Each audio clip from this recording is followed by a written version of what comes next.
Defender. The public defender is a public servant employed by the community and responsible for giving legal aid without cost to any person who seeks it and is financially unable to employ private counsel. It is his duty to defend those accused of crime until they are proven guilty in a court of law. When tragedy strikes, it often leaves a scar of bitterness. The case involving State Highway Patrolman Don Nelson was no exception. Nelson and his partner Jack Miller were patrolling a lonely section of highway when they came upon a construction barricade, its warning light blown out by the wind.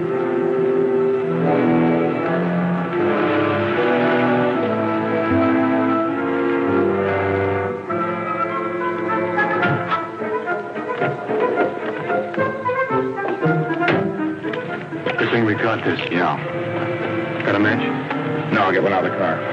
Well, make it snappy, will you? We get off duty in an hour, and I've got to be for a game of handball. The guys that were 5 years old here since you get beat. Let's just get the match, will you, wise guy? Meanwhile, just a few hundred yards from the barricade, a car approached. It carried two newlyweds. 2 weeks. Not a very long honeymoon. 2 weeks. Then Mr. Private First Class Tony Fraser is off to Japan. Probably never see him again. They don't make oceans that big. I'll see him again. You bet you will. Until you're sick of seeing him. Want to bet?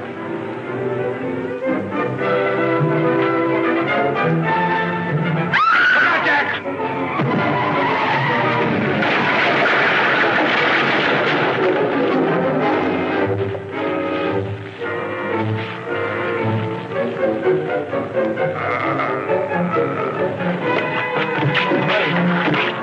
Honey, are you all right?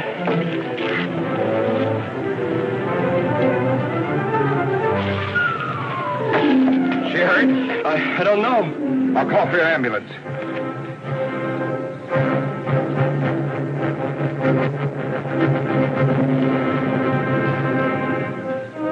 Wait a minute, officer. It's not what you think. Patrol Unit C, 52J calling. Come in, C52J. Reporting an accident with a private vehicle on 94, 7 miles south of Riceman Junction. Need an ambulance. Making an arrest on a 501. Violation of Vehicle Code 501. Accident while driving under the influence of alcohol involving injury. Suddenly, a honeymoon had turned into a nightmare.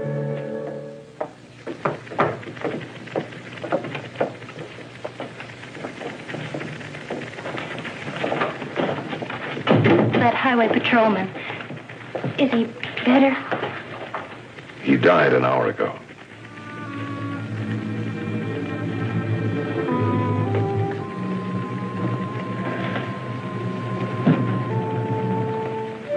You must pull yourself together, Mrs. Fraser.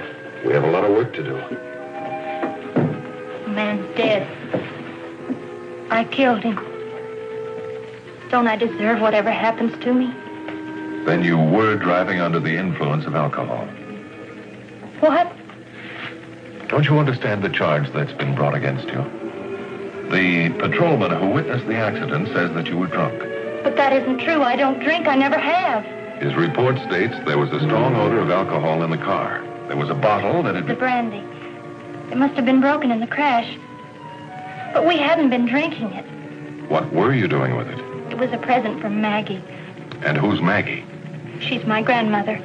I've lived with her since my parents died. She has a great vineyard in the Shoshone Valley. Tony and I had just been married there. Now you listen to me, John Scott. I've been taking what's jokingly called your newspaper for the last 40 years. And I don't want any buts. I want Janet's wedding picture on the front page. Well, just for today, I can't worry about the international situation. Use the proprio shot. Now, fine, Dover. I want to talk to Janet before she goes. Goodbye, goodbye. Well. Maggie, the wedding was the greatest. So is the girl you married. You're much too good for him, darling. Nothing you can do about it now. I can make a man out of you, and I intend to as soon as the Army lets you go. Tending these vineyards for a year will put some muscles under those shirt sleeves. Well, we'd better go. We've got a 200-mile drive ahead of us. Oh, after that drive from camp, another 200 miles sounds like 2,000. Just like I say. Get out of the army and I'll make a man out of you. Goodbye, darling. Goodbye. See you in 2 weeks. Oh, wait a minute. I have something for you.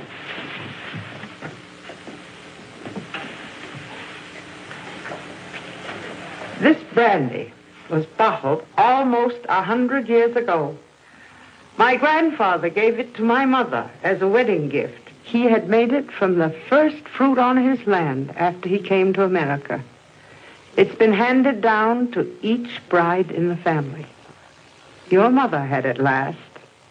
Now it's yours.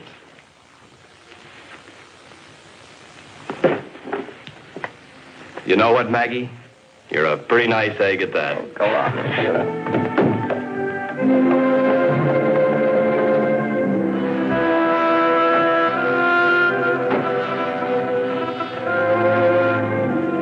I remember my mother saying that brandy was supposed to remind us that life is like the land.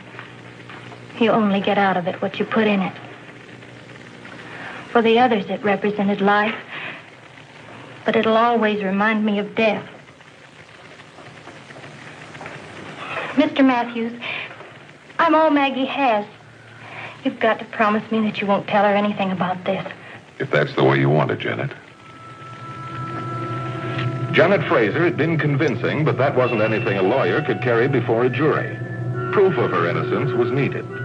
The first person I wanted to see was Janet's husband, Tony. I located him at the Army Embarkation Center, where he was required to report daily.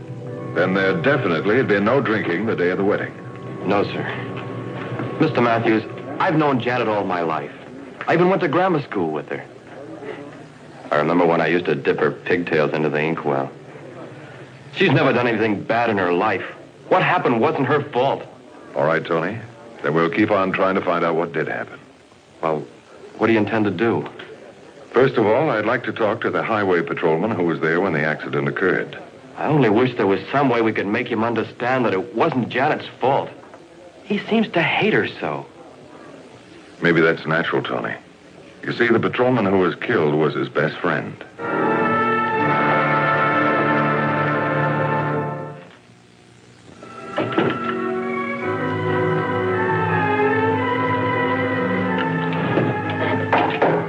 Come in. Are you Nelson? That's right. I'm Bart Matthews. I'm the public defender. I'd like to talk to you about Janet Fraser.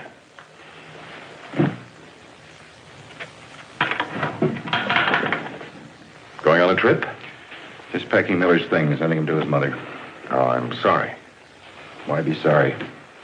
Jack's been thinking he was going to get it ever since we were digging slit trenches overseas.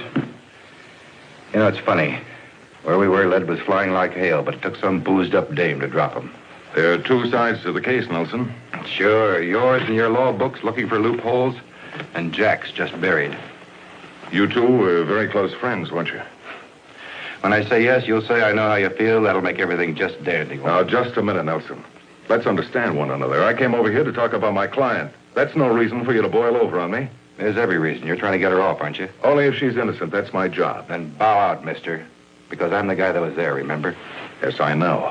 I also know you have a tremendous responsibility in this case. What do you mean by that? You were the only witness. You were the arresting officer. The court will go along with your testimony. You know what that does to your client, don't you? How can you be so sure about this girl? You didn't even give her a sobriety test. Well, excuse me for neglecting that, but a certain guy I know is dying in my arms.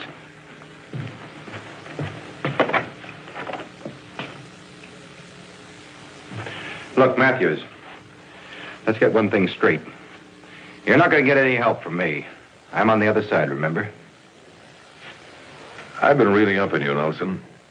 You're a good police officer. You got a record anyone would be proud of. You know how I got that record? By calling a spade a spade. No favors, no sentiment, just doing the job I'm paid to do. You did a little more than that. Look, I know what you're getting at. Your client's young and she's a bride. I also know Jack Miller's dead. What I was getting at was a thing called justice. But in your frame of mind, you wouldn't understand. Look, Nelson. I don't know whether you realize it or not, but we're on the same side. I just hope it gets through to you before it's too late.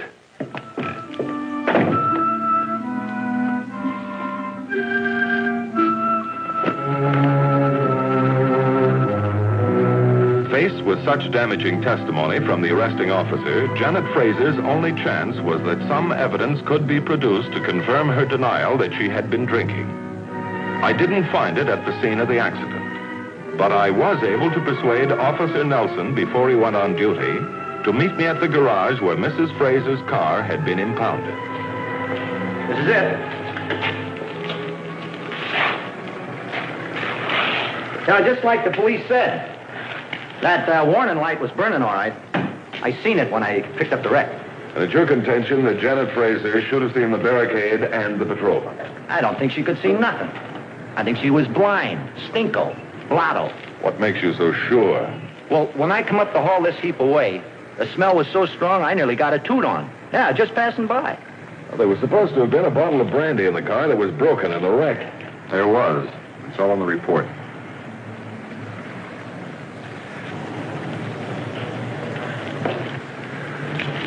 And is it your theory they were drinking from this bottle?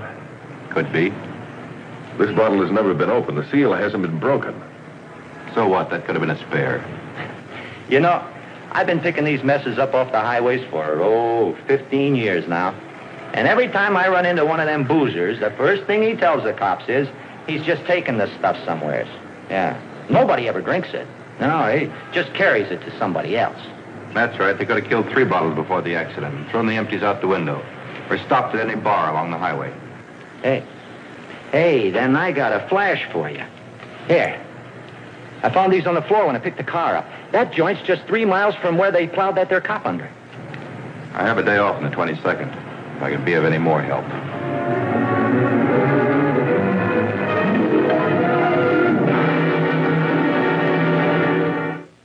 I wanted to question Janet Fraser about the Blue Star Bar, but I was informed she was under sedation. Then I received a visitor and a big surprise. Hello, Tilly. I just came from the jail. Janet's sick. She'll be all right. She'll never be all right until she's cleared of this. She's that kind of a girl. We're doing the best we can. Well, you can stop trying. The case is over. I killed that cop. What are you talking about? I thought Janet could get away with it. You know, young bride and all that. But it looks like I was wrong. I was driving the car. Pretty drunk, too. After it happened, Janet slid me over and got behind the wheel herself. Then you two had been drinking. I'd been drinking. All during the wedding party. But Janet said there had been no drinking at her grandmother's. Maggie's getting old. I was hitting the bottle, and she and Janet didn't know about it. Then you stopped at the Blue Star Bar. Yeah. I had a few more there. Like they say, the best drinks in the state. Do you realize that you can receive up to 10 years in the penitentiary for such a crime? I wasn't expecting a medal. Well, aren't you going to call the cops and have them take me in so Janet can be released? If the police want you, they'll be after you soon enough. Janet had asked me not to tell her grandmother what had happened. But after Tony's confession, there was no alternative. But, Mr. Matthews, Janet is the kindest-hearted person that ever lived. It must have been an accident. There's no doubt about that. It's just that she had the accident while she was intoxicated. It's a lie. I'd skin them both alive, and they know it. According to Tony, it's not a lie. He's trying to take the blame, claims that he was drinking during the wedding party. Tony drinking, and I not know it? Huh. Come with me a moment. Look at all that, Mr. Matthews. Just look at all that. The grapes are a legend in our family. My husband's father brought the first little vines into this valley from Europe. There isn't a grape grown that I don't know the smell of, whether it's fresh or fermented. Not only can I tell when a man has been drinking, but what as well. You know, I believe you could. Here's a copy of the accident report. I'm sure you'd like to look it over. You know, when a person has lived 75 years, they learn a lot about people. I think I know how this patrolman must feel. I'd like to talk to him. I wish you would. I'll try and arrange it. Thank you. Well, goodbye, Mrs. DeMagori. Just call me Maggie. Maggie DeMagori was obviously a woman of honesty and integrity, and I was sure she wasn't lying. But there was still the Blue Star Bar. Yeah, I remember those kids. Two real characters. What makes you say that? Well, what's more of a character than a newlywed? Did they buy any drinks here? That's what nearly knocked me over. They walked in here with this jug, like as if my liquor wasn't good enough. Could you estimate how much they had to drink? Oh, I'd say about a couple of cartons. 2 cartons? Yeah, they ordered milk. Screwy-like. Then they poured the milk into the mugs and sat over there toasting the bottle. Never even opened it. Like I'm telling you, never met such screwy characters. Thank you very much, Mr. Bolter. And here's a subpoena for the trial. A subpoena? You mean I've got to go to trial? Well, that's what I get for opening my big fat mouth. Well, so it shouldn't be a total loss. I'll have something. Oh, fine. What'll it be? Glass of milk. Milk? And it's on the house. Now it was time to talk to Don Nelson again, and hope he would listen to reason. Now, look, Matthews, I was there and I know what I saw. And you know the courts have a habit of believing the arresting officer. You call yourself a police officer. You don't want justice. You're looking for a patsy. Now, wait a minute. Now, you wait a minute. I know your buddy was a nice guy, and it's a rotten thing that he was killed. But does that give you the right to play judge and jury and decide who's responsible? I'm going by the book of rules, and you know it. Then play it right down the line. Meaning what? Go back to the scene of the accident and go over everything again with me. Forget it. Well, then at least talk to all the witnesses. What do you mean, all the witnesses? I was the only witness. There was a witness as to whether or not those 2 kids had been drinking. What do you mean? The only place they could have had a drink before the accident was at the girl's grandmother's. You expect me to believe that girl's grandmother? She's still a witness to the fact. Well, you're going to follow the book of rules, Nelson? Or are you afraid you might learn the truth? Get in the car. I'll tell it your way. I have read Officer Nelson's report. I'm afraid that just saying that Tony and Janet were innocent won't be very convincing. I expect you hear a lot of such talk from relatives. All the time. I don't suppose it would matter to you if I pointed out that nowhere in here is there any real proof that Tony and Janet had been drinking. There was a lighted barricade across that road, ma'am. Anyone sober would have seen it. That's a mighty definite statement.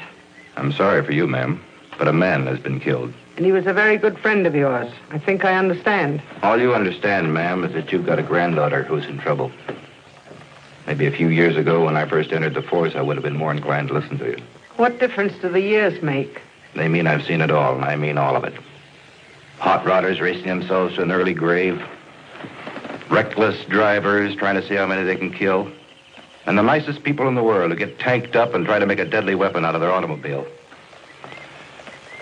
But no matter how guilty they are, they always have friends and relatives try to set them free so they can do the same thing over again. Ready? Mr. Nelson, what is going to happen to you on that day after you've ruined a person's life that you find out you've been wrong? I'm afraid I'm not thinking that far ahead, ma'am. All I know is that Jack Miller is my best friend and he died in my arms. Maybe you can't understand how I feel. I think I do understand. Will you 2 gentlemen come inside a moment? This is a picture of my husband, taken 43 years ago, the day before he was killed. Maybe murdered, I'm not sure. I met John nearly 50 years ago. I was engaged then to another man, Will Gage. But the moment I met John, I knew that he was the one. It was a good life, until the day Will Gage talked him into that hunting trip. It was right here on this divan where they brought John a few hours later. He died here, with his head in my arms. A hunting accident, Will Gage called it. He cried a lot and said that although he'd never forgotten how John took me away from him, it had been an accident. People around here like John, and all I had to do was to say that I thought Will was lying and they'd have strung him up. But I didn't do it, Mr. Nelson. I could have been wrong, just as you could be wrong now. Thank you, Mr. Matthews, for all you've tried to do for Janet.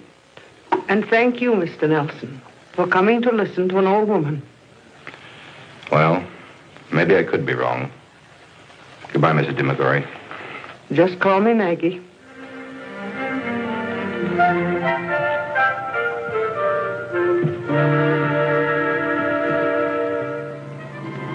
I had the feeling that Maggie had softened Nelson up, but I wasn't sure. As a last resort, I obtained a court order to take the prisoner to the location of the accident in an effort to arrive at the truth. I'm sorry, Bart, it's no use. You can see for yourself. Anyone sober would have seen that light. But I tell you, I know there was no light when I came around that curve. And I'm telling you, I was standing right here where I am now watching the flames when we heard the car coming. Now, this is getting us nowhere. Now, let's go over the whole thing once more. Okay. We were cruising the area, and we noticed the wind had blown the lamp out, so we stopped to light it. Now, like this. Now, look around here a little further.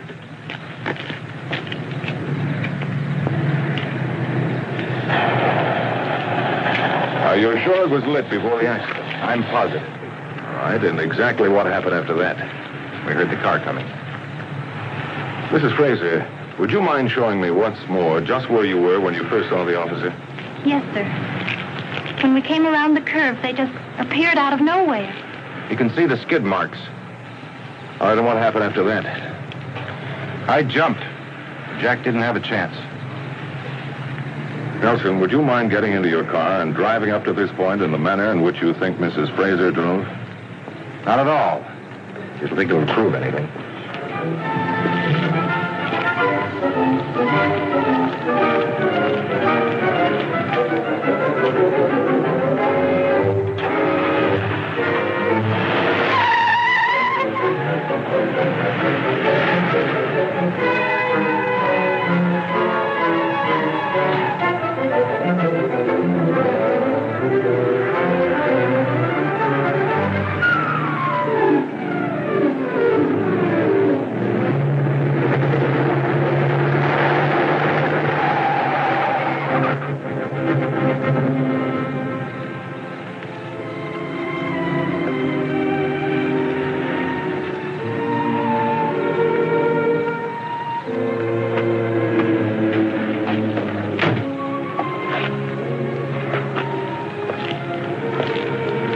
Did it prove anything?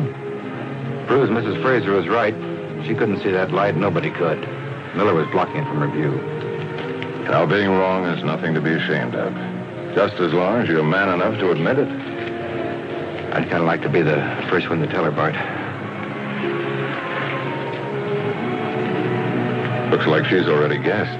No, I mean Mrs. DeMcGorry. Just call me Maggie. I'd like to be the one she hears it from. You know, my guess is you're the one she'd want to hear it from. Patrolman Nelson filed an amended accident report. The death of Patrolman Jack Miller was declared accidental and Janet Fraser was released.